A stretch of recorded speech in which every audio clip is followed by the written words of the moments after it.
Today, I'm going to show you how to permanently remove an MI account from your Xiaomi device. If you're looking for a way to bypass or remove an MI account in 2025, you're in the right place. We'll do this by using an app called iRecovery. iRecovery is an application designed for various recovery and bypass tasks, including permanently removing MI accounts from Xiaomi devices. Whether you've forgotten your account details or need to set up your phone without the account restrictions, iRecovery can help. It works on most Xiaomi devices, and I'll guide you through the process step by step in this video. Step 1.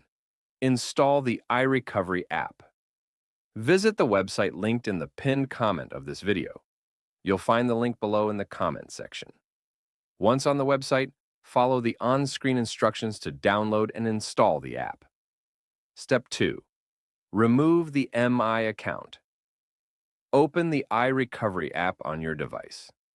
Select the MI account remove option from the main menu. Follow the prompts to complete the removal process. No additional tools or technical skills are required. The process is safe, and you don't need to root or modify your device. After completing the setup, the MI account will be permanently removed from your Xiaomi phone. If you try this method, let me know in the comments how it worked for you. Don't forget to leave a like, subscribe, and hit the notification bell so you won't miss future updates and tutorials.